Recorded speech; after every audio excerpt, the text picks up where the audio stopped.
Independent. And Matthew Gambians, Independent. Sunday, the 31st of October. Monday, the 1st of United Democratic Party. Gambia Moral Congress. And Mamadi K.S. Kamara. 4th of National Unity Party and the Democratic Party. Do stay tuned. 30th of October to the Nondi for yo fanang ay kulondo soto ada ay karando fanang Gambia High School ada fanang fon karanda menung kutomi na daka karam kana kela nomination card lufstandi alima moran jaima ana alfalu ba be sir na sai patulo ke kan ko be keri nyami nyun ma amis ne proko ko Bakari ini Bakari Fati kilini kanan kia Ibrahim nangiru no ngakaranga Ibrahim jamme wakilendirin Isa. Thank you very much, Bakar. As we entering the IEC premises, he will be submitting his nomination bid to Abdullah GC grouping of ECOWAS Civil Aviation Authority Movement project that was between 2009 and 2012. From there, he also served as a corporate planning manager, Gambia Civil Aviation Authority. So who presented his nomination premises briefly for them to also take us. So bejat kami di bujong television ay radio team of Ameti Gambia lukoko de safo ngombe na napurundi odo kan tajupo e bala tanman junto na rakumfang toko ne Gambia Civil Aviation Authority na jo marungu sikafasaju for yo level yo na bajum manajo na kankana na kyan manjo na ya wude forunga feti alu mamarunjai woto community tate mi sen Yusufa Boja kidi akani pour mu Gambia Civil Aviation Authority juróom ñenti grouping bu Banjul International Airport Improvement Project ci atum 2009 Civil Aviation. Good morning. Once again, welcome. Thank you. Then we have the documents you bring to be considered for. Yeah.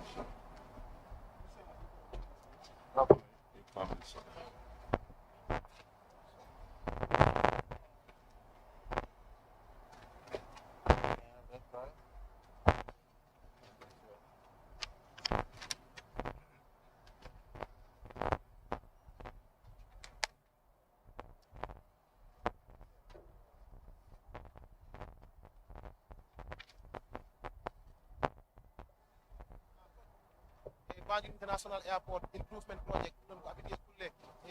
bedugol airport o pour golle airport en jaha yeso ko project mudu wadan ton ko makko jamme ardino on project ton to Banjul International Airport non ko hitande 2009 e ha hitande 2012 then on medi won corporate planning manager only Gambia Civil Aviation Authority assistant personnel officer senior assistant secretary personnel dum fof ko place bi ngandama o mari dum e tonto Gambia Civil Aviation Authority den o medi ligo personnel management office kala ko abiti e kulle ligotobe laamu office marbo kulle ligotobe laamu der leydi Gambia do ko wiite personnel management office e tonne non o medi ton ligade makko Abdoulaye Jammeh non woni no teacher sabutamo janginanno tonto jangiru wiite non Gambia High School o medi ton janginde joni non ton woni Gambia Senior Secondary School o jangini ton ko abiti e kulle jangde makko tigi yo gandal makko o hebi master's degree dum non ko development management information system management jangi ton to Glasgow Clandonian University dum ko leydi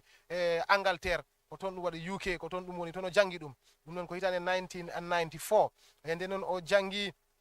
ton to leydi Singapore no jangi ton ko abiti e kulle science e dum non ko hitane 1989 o jangi dum ton makko Abdoulaye Jammeh den non o jiporima Gambia High School jangde makko leydi Gambia do ko Gambia High School o jipori den dum tagi hande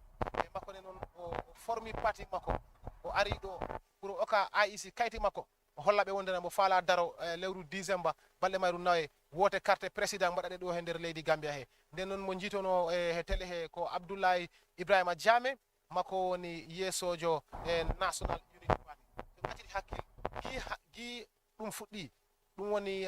ñande aset o nomination fuɗɗi ko ɓuri candidate ji maɓɓe nogas ko maɓɓe ngari ɗo taw e gokki kayti mumen Independent Electoral Commission ɗi tawa hen ɗon His Excellency président Adama Barrow mo NPP e Marisol Joseph Diouf e Mamadou Koulibaly woɓɓe ɓino andi yeeso seeɗa tan min kalana ɗon ɓe fof kala mo gandantama adi ɗo kayti mum min kalana ɗon hombo e yo hono fof walo kono noon kayti ɗi ɓe gaddi ɗi ɓe kadi IEC hande si yeehi ha ñande aset IEC hollirat wondena ko hoɓe manam pass saabu ko noon e sa addi kayti ma IEC lara ɗum te jama on e lara ɗum ko wiyete ko public 1989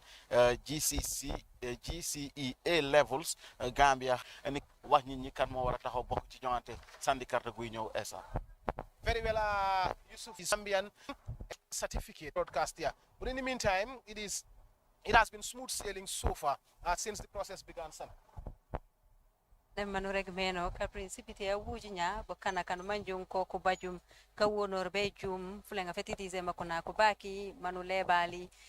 manku la ko di furunga fe mo fameti Gambia kabilum burum bajutu bugal ba bajum dede ku bija puri beneri ben wurunga wan manju wo Independent Electoral Commission kunenom di kapana keti COVID-19 jandin ku nokello ku waran ku posu nyana woli ku waran ku kano max do burum ku candidate di bokana koli ku ribe banya po amama bilum kantu meti jammengeji burom januri borom di kuchila koko te kan nukenu dede di lupeti IEC hani bukan kone bukan ku gaba di unyen 50 people ko cheb ko te kan nukenu tate manji joji lako manji jongo te kan manji koko kan ko ni fana keti IEC meti tate hungu kila be ngaru bukana burom meti bukaku bukana koli ku jupo le kungolen kuredede banku yake mburo kab mokane di kusene silwa sikila obi jawla ko ja nguru waita woli banku jike America rambena ka chairman manangol na jike waita ujak o konen chief electoral officer Mr. Sambu Janjan o wajikere waita wanosani neng esa mana pinum tate au mangjabe jum mambo kana kulebi munu kana president nangriri di mofameti Gambia wala ko jaye bilebe dede IEC ware nu yisen waita woli wan manju woti ka yisen meti au nu ribe wurunga buro munu ngole nu jum meti ware nu kana nyileti mofameti Gambia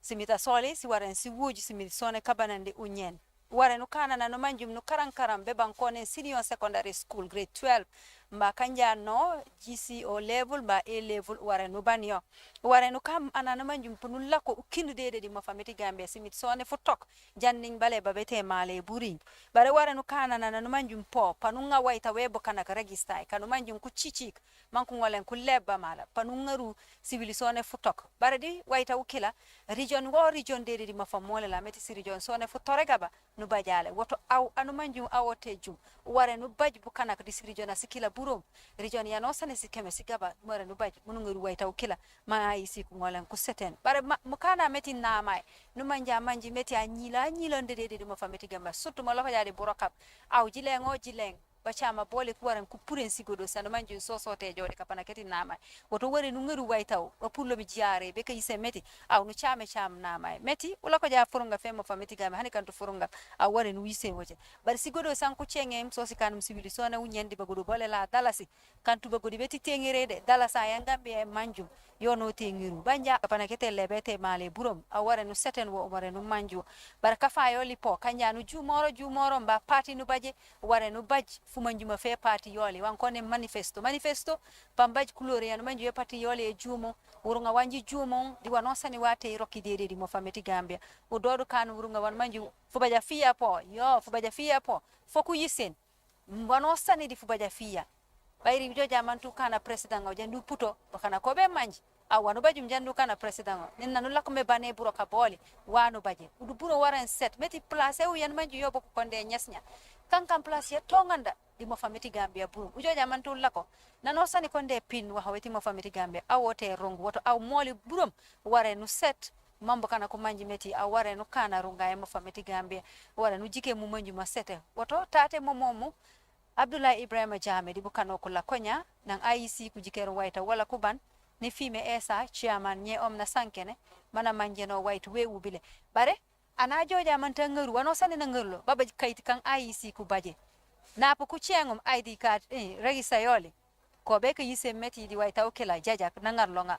na pu ngarlo me wan kone manifesto ko be ka yise nu ngarlonga ubarnja di ku sene kaita ku chila munu sign nu sinye be ka yise meti waita wonu ngarlo mi we wonu ngarlo tu meti kajo mu bija none njedi kaita oke ni ngarlonga IEC toke kujukut bar kaita ko kan manyum ko ko tika yisen manosa ni John ko ko to tate na pe kubanum di Ibrahima Abdoulaye Jame panku seno kaita ku chila mana sign mana ngole na legen meti waita wono ngarlo mi diri esa maybe foka wole momo nata jang aspiranol to yala o candidate to yala e kayti wo kayti nati IEC ka tikle kaje ko nyenyine nati imanyine nati in case so manin kunata soto ka ngani kayto le nati manyin kayto nati na bota wala e ka kayto murundi telale itemi yalon ko itere ngin kayto nata ya sinye ka seri andi ko yenyin kayto le nata nata dole manketa nyaato do mande ise o fana nati no fana ka kele nyum kuwol kon kumata bake a salikatu sarto le biji alaji bakat bake abe kuwol korosi kan ngalonga aba kuwol fanundi la imu kulde mu yalla ka kumata bawo o sarto le timman le pour ko makama so suru mo ko banko nyaato kaya ko kolbe kering ko do le ka nyamen dron ka benen spirit longo Mr. Jame afle nyi tamben na kalbaje ka nyama lasti alla stinol nyaato nyamen dron abala katolel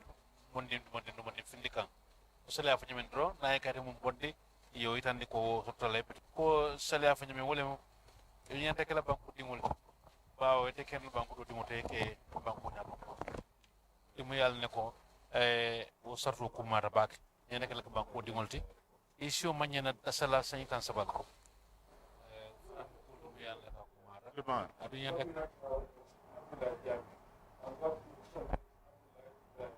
Yeah.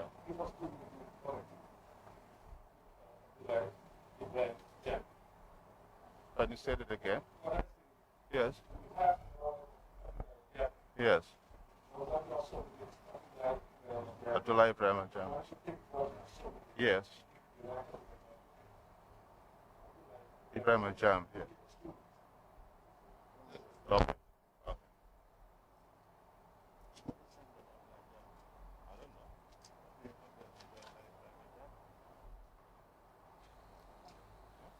berabe fomo tala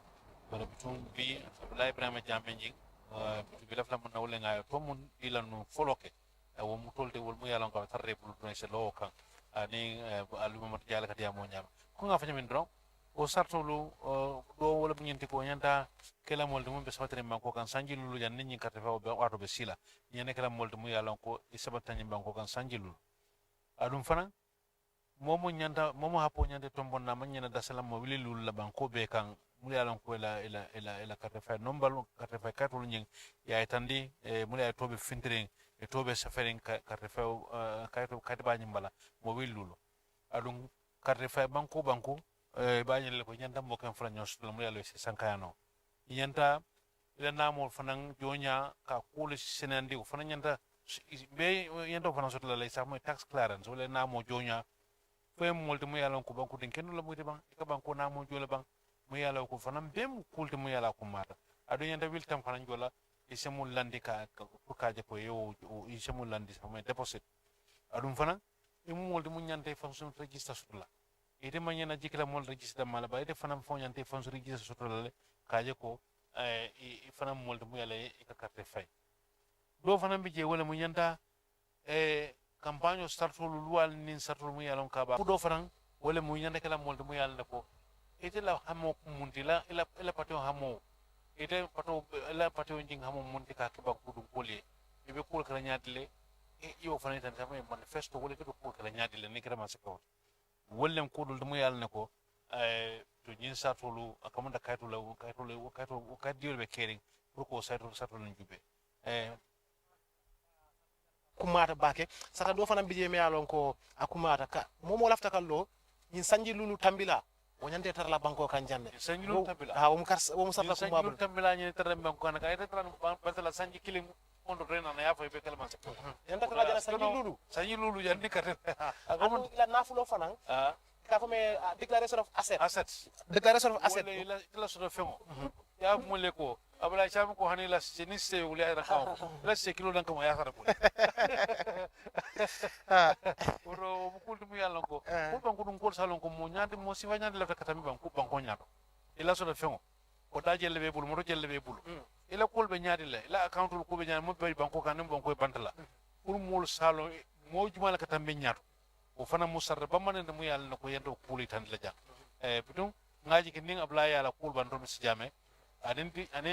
kibar talal be kacala le ko adonyo le akanymen do o fana be ma ko le pour ngalong mo ne bata bulu mu yalla ko la ka ka banko dum kule nin carte fata ka nya ton ko tisne a jarama Alhaji Bakary Fati nden noon ko Abdoulaye Ibrahima Jammeh makko woni ɗo ɓaawo seeɗa rek on jii IEC chairman o Ali Momar Ndiaye tambo o lamɗo sabu o wi wondena faɓe kayti ɗiɓe jogiiɗi kulle o garɗo hannde ko Ibrahima Jammeh winda hen kono hannde noon makko o ari o holliri wondena kayti ɗi waddi ɗi fof ko Abdoulaye Ibrahima Jammeh winda hen so ni wayno ɓe inde nde o ɓeydi hen inde wotere so ko ɗum ɓe kalanno toon ɓe guitindira ɗum dal e ko ɗum chairman o lamdotono makko Jammeh nden noon no Bakary holliri ni holliri noon bakoje e kala ko abiti e kulle daragol ɗo bona président ko mamona ɓiɗɗo leydi Gambia taw folo ko mamona ɓiɗɗo leydi Gambia pour mbawa daro ɗaɓɓugol président yaji ɗo he leydi he te noon ano foti heb ko famɗi duuɓi 30 ano ɗum foti heb te noon ko ma kempina jangde secondary school senior secondary school ko ma janga ha kempina ɗum e ma o level ɗum ne ka heeɓi ɗum ta ɗi moƴƴi dal te noon ko ma bona neɗɗo mo ganantama ɗi duuɓi jowi jawtuɗi fof ano ɗi waɗi e nder leydi Gambia e ɗo ano wawi hoɗo yo garta kono ta duuɓi joyi ɗi e ko ɗo koɗɗa dal leydi Gambia ɗo koɗɗa no ɗum foti heɓde dal e noon ko abite kulle wotoɓe nder leydi Gambia ɗo ko yata yimɓe temelle jowo e guluje jowo dal yimɓe guluje jowo ko ɓen ponma wat nominé dal te ɓen guluje jowo noon e tundu fof ano en foti heɓ yimɓe temelle ɗiɗi dal e guluje jowi he yimɓe temelle ɗiɗi poti immoro tunduji gonɗi e leydi he fof si ɗon yawti kala ko abide kulle lempu maɗa yoɓgol lempuji maɗa ano foti hollir on certificate kolla wondena e an ka joɓowo taxe ano yoɓa lempu te noon kaytol ngol ngooli te noon ano foti addu IEC ɗo ko yata e guluje 10 dalasi gokka ɗum IEC ko ɗum ɓe mbiɗa déposit on kaali poɗɗa wallidar pour mbawa daro président te noon sa solli darone ko mamona neɗɗo mo ganantama ano waɗa registre o registre jawduɗo kala mo waɗanno ka registre a wawa daro président yaje nden noon ɓe garoɓe ɗo fof minen jakori wondena hewɓe hen ɓe mbaɗa registre maɓɓe fof ɓe mbaɗa registre dal saabu sa waɗaka registre a wawata daro e ko abiti e kulle e élection campaign code of ethics ko abiti e kulle campagne o IEC ɗi wallini sartaji ɗin sartaji noon ko ma mbiya wondena a jaaɓi ɗin sartaji e pour ɓe mbawma suɓo daroɗa pour président yaji nden noon manifeste ɗum woni ko parɗa gollu ko woni hamɓe maɗa ɗum ne ko ma kolla ɗum IEC te noon ka foti won ɓiɗɗo leydi Gambia tan a wawa won ɓiɗɗo leydi Gambia mona ɓiɗɗo leydi wondine pour daroɗa président yaji ɗum noon woni haala ka ganandama haalama ɗo ko heewi ko abiti e kulle on fanna kono noon a wawa won ɓiɗɗo leydi ɗiɗi koma wona ɓiɗɗo leydi Gambia tan e pour mbawa daro président nden noon baka kala jula Allah jarama Alhaji Isa marin chonin ko da khanne mu kanu ndase mo so wanda ki mugu dobe brambe kingani kornangu menga chairman independent electoral commission Alhaji Aliou Mamadou Ndiaye ado candidate mpaga tawo sasa ida korna menga da yimu fili na wala suro fili na wala onanti table ngi suro fili na kingani Abdoulaye Ibrahima Jammeh sasa khomi golnyal lemu wala oto qadi odo kuno haga korna men kam mayre e gada sef khonni bino khaba ngani birambi anka mangana tun ko nyiga ko jam place murnu jamane kam It's my honor and pleasure to release all documents brought as requested by us, and this is the acknowledgement receipt. They will be subjected to public scrutiny tomorrow, and thereafter I'll let you know those days. Good luck and God bless.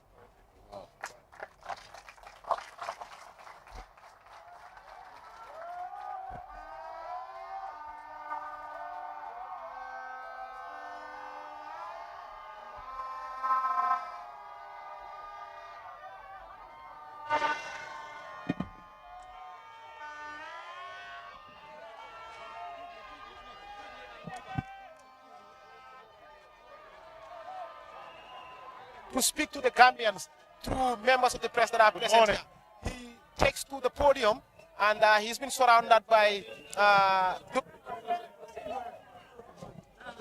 the party, if elected into office, what are going to be your first priorities to address the state of affairs in the country as well as to enhance the lives and livelihoods of Gambians? Well, thank you very much. That's a very important question.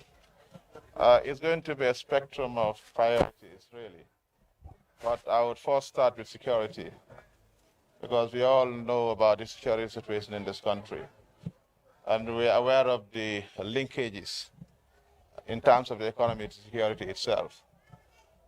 If you look at the drivers of our economy, for example, right now we're in the tourist season,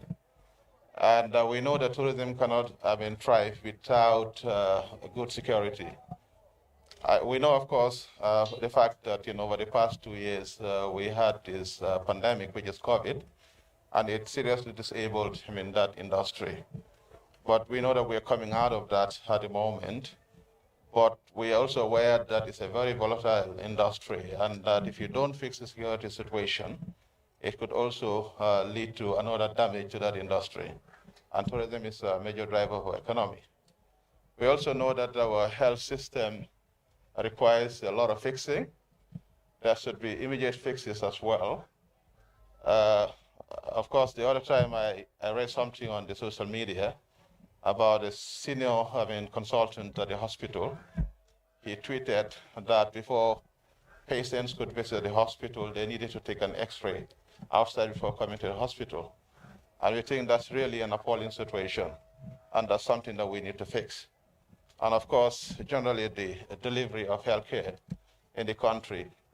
throughout the country, is something that we need to fix. Of course, we also need to rebalance our economy, because that's where we need to get the necessary and the required funding to support all our programs. So in a sense, it's quite a range of priorities that we have across all sectors, across all industries. People with disabilities, so what are they? Well, our government is going to be a very inclusive government. It's going to take care of people,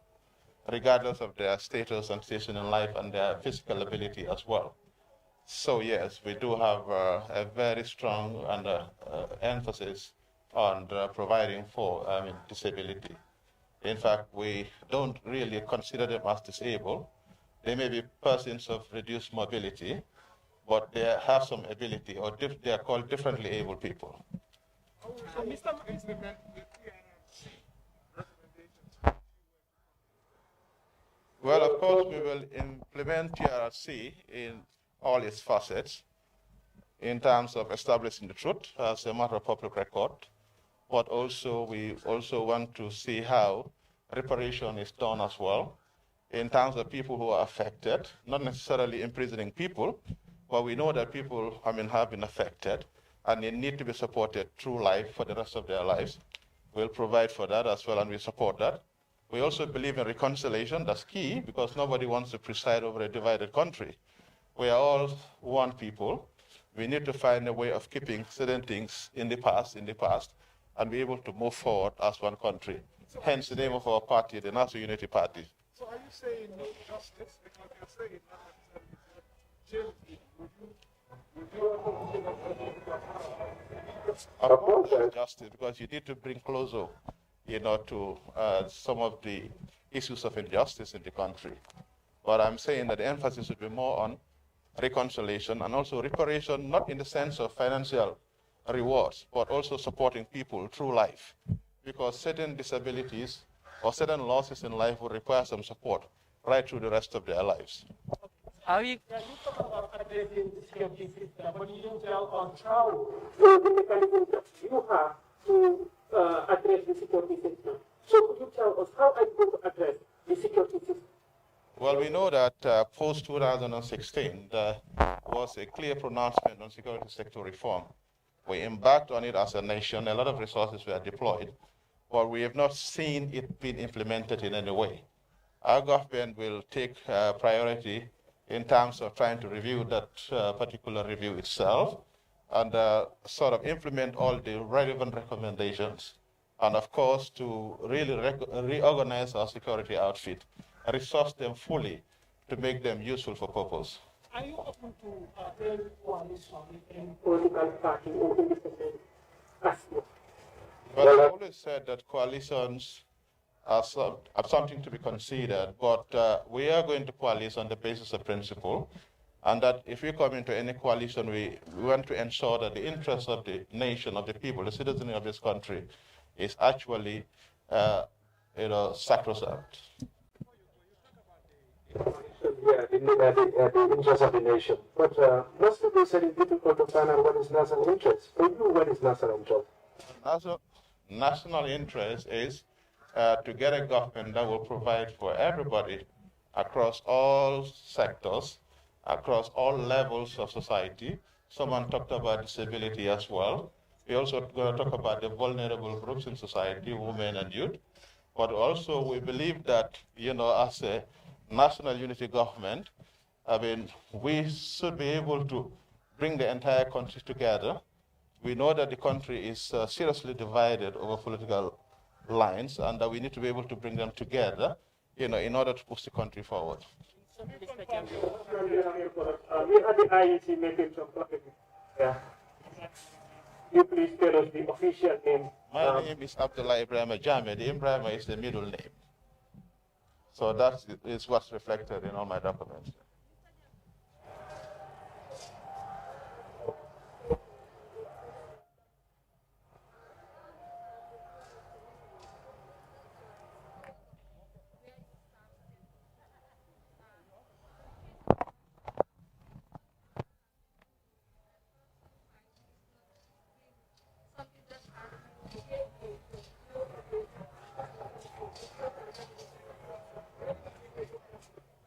What we'll do differently is we're going to set up an anti-corruption commission. And we're going to ensure that the required institutions are in place, plus the required laws as well. Because we believe that corruption kills a country. It kills the people and kills the entire civilization. Now, we're talking about a lot of things. How do we grow our economy? We know we cannot just take recourse to our internal resources alone.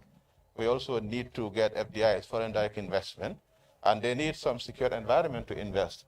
And of course, we know that we need to also create an environment called ease of doing business, and an environment where you have corruption that's non-existent.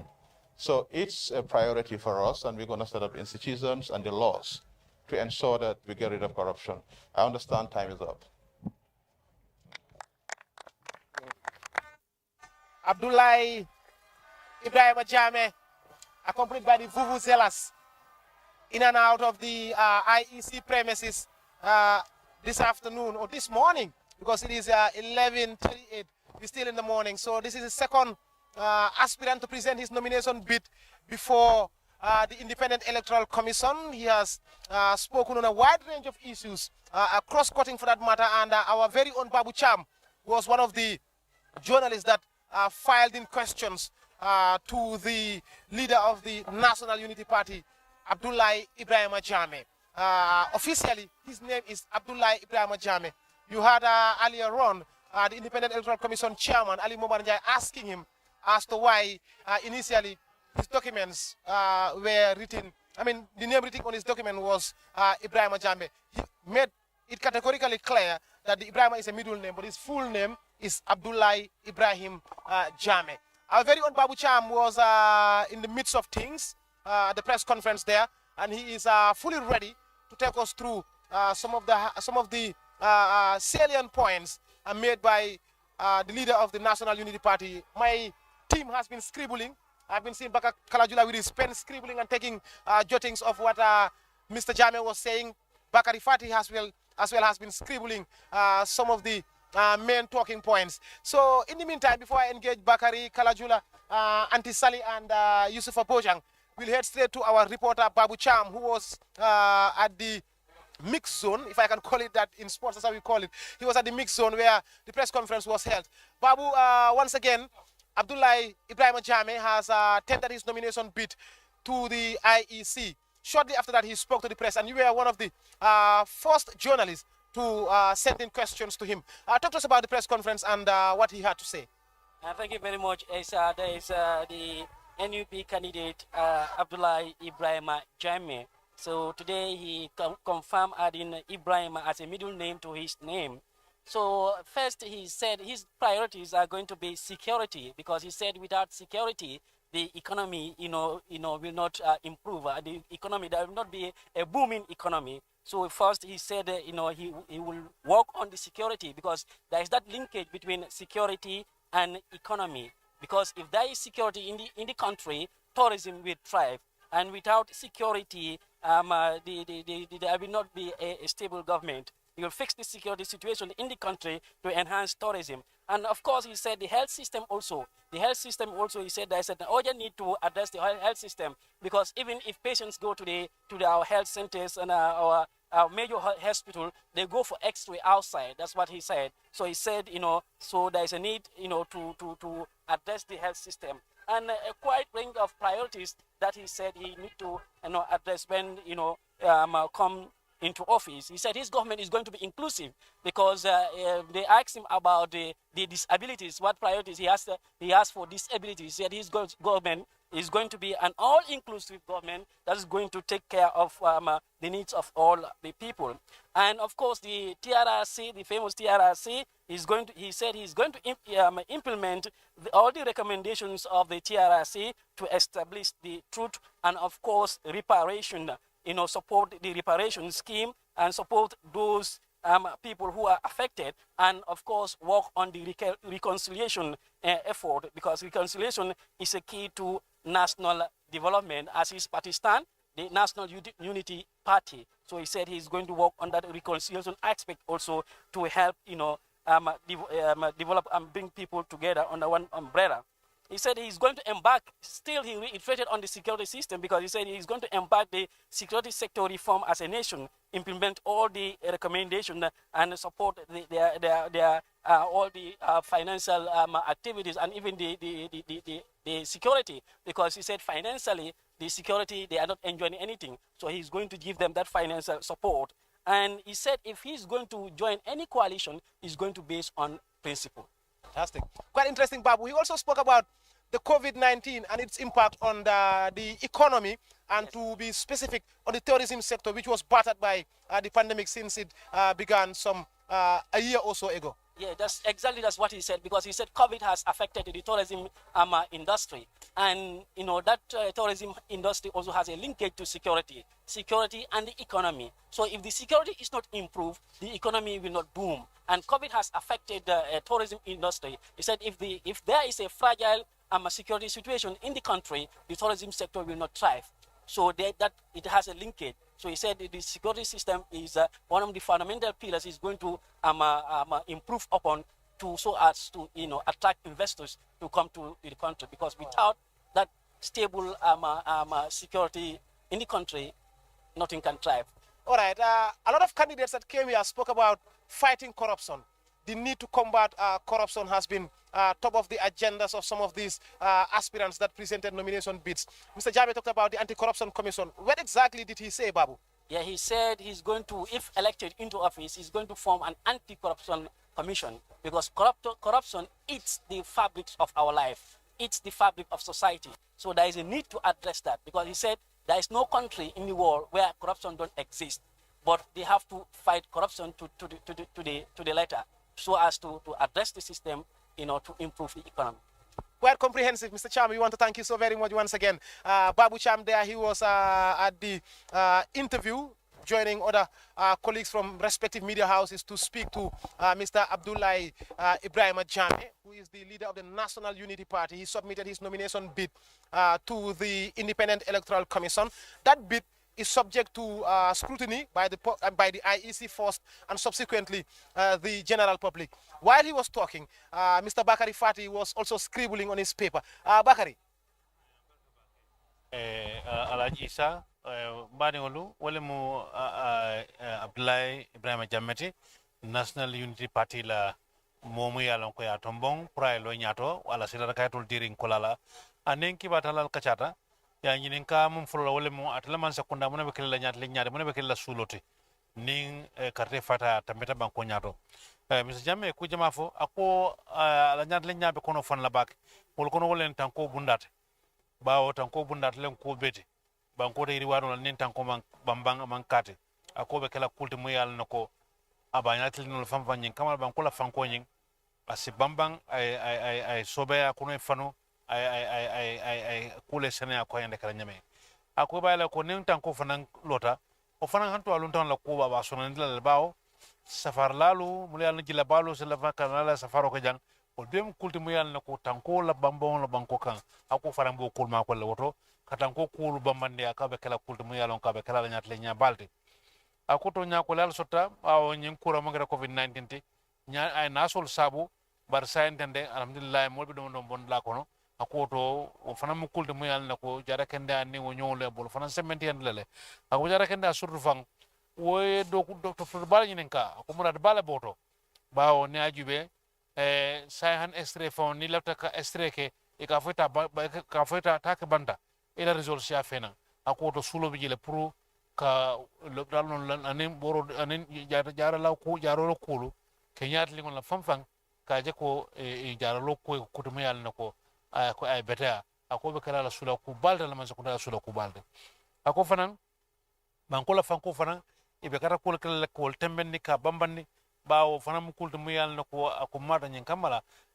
mo be se eni sotono mo be se balu ku nyima sotono anu man ko da fon fanan nafa molti e balo sonandi pour be kunje ako fanan mu kulto mu yalna ko aba kilo lo kolto do nyinen ka fo mol mu yal alay muta la njurtolu wala ko be tara bulu nyaadile akat la man sakunda belda be taraje kadu modo la ala njurta modo muka tamano ala hakilo de la mu yalan ka sa tamande akoto atana nin karte fatae abe kala molde mu yalan ko ala man sakunda belda bulalaje kadu modo la njurta a hakilo akwiyata hakilo sabatita oto a belbe kunna je musol nin kelu surtout fonin kelu ako belda bulalaje ta yakol jita nyame ya nyinen ka fati arar sidung wala ko o babulu nyaadile akoti ararsi de nin carte federal ta kanyeta te ararsi la kula be tamandilale be bulma sew fanan dilale bawo modol bije wole usula tawlale adam fanan mum fanan fam kuma la bul wala pour banko ko so nyoka kadu amen ko do fewda mal nyanda mul son la nyoka wonde ka mul bulma sey barka banko mul la kul son nyoka nyin kamala yam fose ka nyoy mul so ko fanunde ako mu kulde mu yalon ka ba kilo tulo kolto awakatu mo manyan tamila bangu nyana warante mansa ke manyan tara bangu nyana mo yalon ko banko mo yalon ko mo mantra kene mantra kliare ako banko te nyata sotdola o do pour ka banko dun kol ka funyoma ka badi yal dada kante mo to boto ako be kala kulto mo yalna ko ba hakilo la ko ya yin nga fo coalition o dunga boto nyaadi le bawo patio felen diamol be kering pour que la course ni nyoka akote den abduna coalition ko no de ala sartul mo yalon kala patio sartul wol mu kulti mu yala ta jenkele wole mumeke bawo coalition nyande kala kulele ka mu yalon ka saban kudun kul nafa ko kum bije nyande kala ba pel nafalde wa misa jamme ko ta ma atla fanna nyina la patio nyin a patio la sarola ala sartulu alokun ala lokan nawlu ala sartulu wol mu kulti mu yalla ko wol be kumalale ko kulu bunya ka hakilto kolto nin sinin sama be nin mo be dunna ka coalition ko ika tabaladen jen ko do kelo no be woto nyaadile ako abe anti corruption commission lo wala commission ba mu yalla nako momo e tabala yan jen ko kulu a fotema ye findina nyaato ye nyinin ka ye la kulu jensen banku dun kulu yalla mo be kere ako mu kulu mu yalla nako abe kulu hakiltu le bawo tabaladen jen ko na lo ko bankoma jila baltina la je ko mu ka tamano je aka ka banko fal esa yilan kulu mu yalla nako Mr. Jame ya kul sata tumo na ninki watala kachata mu yal nako fanan kumarle ka idane ko mole wana mu yal nako ay fanan pare ne ko kulu jube ka kula kiltu umbe dending ninka refata be kul kana nyame bankoka bukanum be jata IEC nommi be kamanje no nomination e buyonde jo eno di fanka fomo ko fe officer we yaji keremele bete male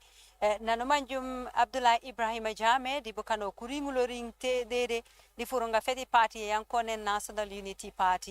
Party yonom party nano manjum emama be kam bukana ko burom dokon Abdullah Ibrahima Jame waita wala wanangarlomi nana yisum chairman di kokoro kuban nan kuyabun waita wala kuyiseno yisemete kumama waita ujat bare pan kujike waita ukila di bukana ko burom banku ngolen kumanji mante na rigen urungaw nana purum di kunifana keti IEC na jojo amik di kuchika kanu manjum ko kupullomi be mat dede jat be juka chila nomination e yola bu e jo eno di kuchika ku kila fangaro kololi ankone babu chamu watondo macheng Abdullah Ibrahima Jame be ka yiseno achila wakane na sofmete achila no manna wajakaw anu manjum ate rongu mo fameti Gambia arungu ja wadi wana ware makan Abdullah na sanken kurim kajupo e kajom di kapana kete juwe kajom di kapana kete fubaja folela kajom di kapana kete kapoyek kajom di kurima kete TRRC bare po kakayana keti fu baja femo fameti Gambia di wawa wanu manji wo jom di kapana keti party di party manku bito kon wankonen coalition utonga di kapana keti juwe Abdullah Ibrahima Jammeh na ise meti babaj funak fanu manjum nala ko kajike tele kayinte nor di kapana keti buraka bete juwe na jamu anifana no manjum fang di loptani yomo keti mo fameti Gambia nammi di burok nane nye kula ko ya juke bu kanak di loptane kila natala no manji yoko kane de sigire ni ken di faraf tengere ku kane mahi ku ngoru yo wankone exri nane do kanka wa koli ne famfang di mo fameti Gambia meti loptani yole liye man sakunda wara na baji buroka wukila wakane bukana ku karin ku jo ku cham tengere wajupai mambe ku baji facility yana momom nane do jawtu burundo ise meti juwe yola la sula burok bomo ko ban manji machila na fim meti party ete National Unity Party chebe ngole ne purem bugala bu kila di kapana kete juwe di bukanak bare po ku cheng mo kana meti fu baja bunate ka rungur ko fo meno mang mo fameti Gambia fu baja fole fo tebo mambo kana wano sani wajom di fu baja fole po furuk nane COVID-19 malegen yoken wax wajupo e surtout mari kapana kete ka wala na kete ko bobo ku jabornga bana fim nye COVID ke sumuta ku cila ko de lamban ku purlomi acila di parti yola ku joja mante ku nga furunga pan ku jumen wurunga wan manji wote ka mangambia economy yoli e lanto nemma enokor meno wuro kawdi ku ngole ngujupo fu baja fole la di futebo di kapana kete ka poya kanane ka poya ku lingutu jade di mo fam mole la woto mo fam lebu ngole mujo focule meti de miteti 2016 binyona nu leba me mala ubana mang furunga funkula fubi nana nu jama jam wa wajupo e wajom di kerunguna keti buroka beti security wan konen security sector reform nane kabri wata kila be jatu wa ukane kasanken kajupo e kubajo e barachila dia chila buroka bulede jo be kerungul ka poya kolela mankan nen ku poya ku kena ke dunia kanu manyun ko kubaji msemba bar nane party eti National Unity Party ku wono ruchila kubaba kuri makano manjum ko waran kubaji di kapana keti biye ka ngurunguro buma ka poya na fim meti kunga jam mo fam di kapana kuchila panu jukato ka runguru komo korupsane wan jom de ka kajena sigodo seti mo fam e kane burokabu di burung banu manjum chengut nane man sekunda ele manji wa wajupo di kapana kuchila de budom bi di kabajo eno de di kuroka bare pan kujumen kafian konem anti corruption commission yate ka jike kurokak burom di fu baja foli bu fote jo eno nana ko sofom ananu manjum amde ka kaje nane wansilu wasi regum bokote kan TRRC jima manji meti kuna kauke burom kajupo e di buku kanu manjum kuma mambe jum di mukana mete lebete maleti mo famiti Gambia kujana lisa kuchenge cheng mukana meti TRRC Abdullahi po mo kuchengo meno nane TRRC malegen mujuma meti TRRC mubaba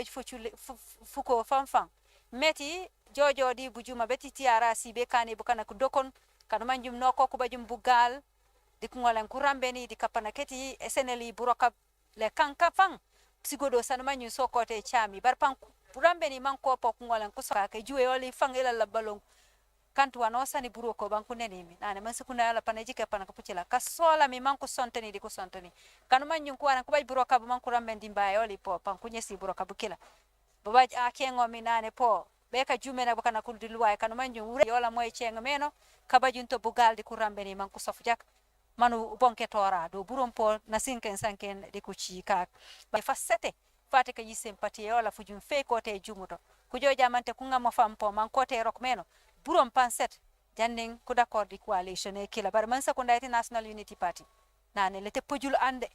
mante emite gumbul moli mante furiri fuken no sankene mante anawakun bare panku chokor bakana kokon manku kani tokon manku rok mo fameti Gambia wato Abdullah Ibrahima Jammeh kuri mawkena sankene di ku kena kanu manju ja kono jamum da chila o di bukano kupubur manku jom banku pullomi nye babaji akon anu manju focule wayi kon panaringu dede achila te wambu butuma beti nomination thinking emiteti 2021 flenga feti December kuna kone kubaki nambukana ke mo fameti Gambia kote line be muken anate rongo mo fam simita sona photograph sa to mebile Yusufa emite kati sali barka bake jërëjëf sali foog naa ni pour tënkal ko rek kii di Abdullah Ibrahima Jammeh dugg si gisee ak kilifa yoo xam ne ñoom ñooy saytu commission boo xam ne mooy toppatoo mbirum sànni carte gi ci laajte yi ñu ko doon laaj rek mooy gis nañ ne kayit yu mu jëbbaloon fii tur bu fa feeñoon bu fa gënoon a fës mooy Abdullah Jammeh ci lañ ko laaj ne kayit bu mu indi tey de gis nañ am tur goo xam ne moo nekk ci digg gi mooy Abdoulaye Ibrahima Jammeh nee na naam tur boobu la moo jàpp te moom lay ci tur boobu lay taxaw ci mbirum sànni carte gi moom nag bu mu gisee ak ñi ba noppi ñëw na taskati xibaar yi dar ko ñoo amoon rek laajte yoo xam ne ñu ngi ko doon laajte kii di suñu naatango di liggéey ak ñun di Babou Thiam it bokk na ci ñoo xam ne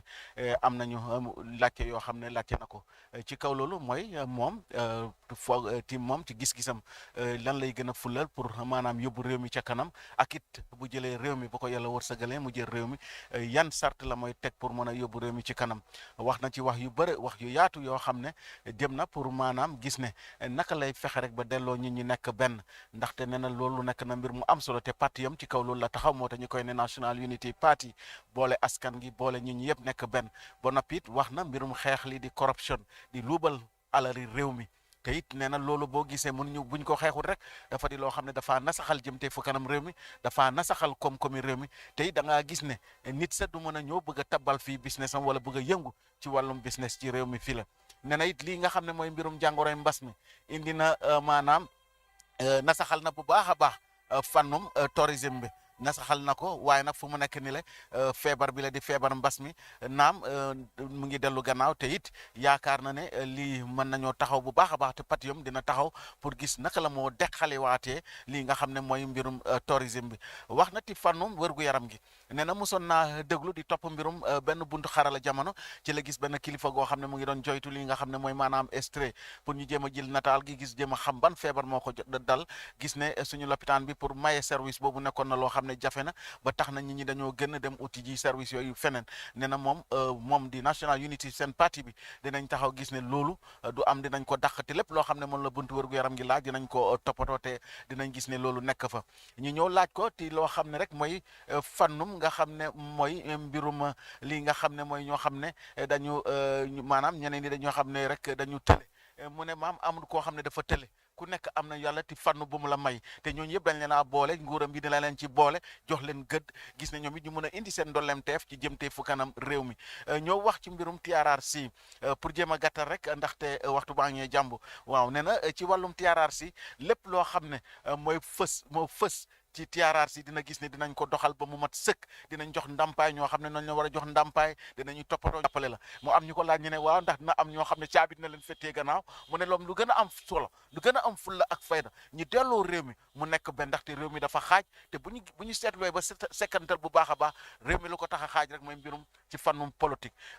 lii nag nekk na kaddu yoo xam ne kilifa gi gaaral na ko fi pour jéem a gàttal rek ndaxte wax ci baa ngi jàmb te suñu mbokk yoo xam ne ñooy lakk pulaar ñu ngi ñoo seetaan te di ñu topp ci kanam tuuti am na koo xam ne waaye nag jàmme ay nit yu bëri ñoo gunge ñoo mu jëbal kayitami kilifa yi nag ñoo xam ne ñooy mbirum kaar xawaay set yoo xam ne la ñu war a def alhaaj nuwari alaji yusufa bojang marin chonin ko da xanne mukano harbi na ga simmandi ona ga dangani election house batin hadin kilo goren kamma ibe ga girire sasa kundu kengani National Unity Party Ibrahima Abdullahi Jammeh aya ga giri election house sasa kundu Birambe ga duguta ado tien kay kaytunu kubenu kay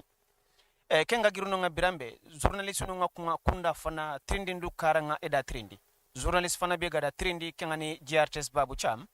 ada sabqanu mbangandi ati alla gana guja ke khalifiya to ko nyigaru place alla gana khalifiya ati gamulla kodo na sigira kubeno ha kendondi jamanen kamma aw kunno fimpo fana kengani tangay folla kenga atana mbrata kenga angana bore fofo ga sabati jamanen kamma alla kallem falle na farbagi khairi ngaba kendi metana karanga atana mbrata kenga alla kallem falle kengani tangay folla kenga kengani tangandi ndem folla kenga kengana girunonga ati qomi follaq fillandi bi ha ko igamulla kudo na sigindi tanun filli kam na kendondi kengani sam follaqenga aken kam ko ati alla gana place ki khalifiya iman jakunda ati kenyani kamim po fillandi misali di partini benu gamulla kudo nan kafai kudo na fasa igatini kebedan coalition ati ken kam ko par su gamulla kudo nan kafiya sartu nyona maga sartini benu ko ikafo walla kengani partinga igancire sartuni benu ga trendini ankem parti ganari komi kuncarte khanu annanciri kundarno daro suka fatama ken khaga giruno nga ida trindi komi alla gada sorbe no khal raga ken ani la njurun tonga atide Allah gani guja ke khalifiya jamanin kamma sir suga jamani ke kamma qabel be suga jamanin kamma ban mi suwana teqin kita anna anya lanjurun teba anga fiti lanjurun teba ban mi suwana teqin kita ko mi jamanin ke golinde tarankaranga ada kuncu ga bangandi nan daga ta ko birambe ga girinno na jondi ko mi fakati mo gondangani ida trindi TRRC golnyam fol laqbi oga ko mi fadama gum be suk oga da tumrobe ati ko mi gana taru Allah gana guja ke khalifiya ati wa commission cigindini tanon felli kamma ibeno gada manyanta trendi ibeno ga manyanta ngollu ndabari jamanen kamma iniriti ni kinya luwanja nganjerunga ati wa kunda barni nandaga ta go birambe na fada magunga ko na jamanin dunkunu nya sare fabia jamanen kamma ati sabuna jamani kenal logo aken kamma ko oyon telle mefofo so dambe ona meraga oya ni meya o menta medangani oya li mekitundi oya nyille ni mekitundi komi na se fodo defo ndaga dangani tan ko ni sef khandunga ogada sef khandi beno khamugu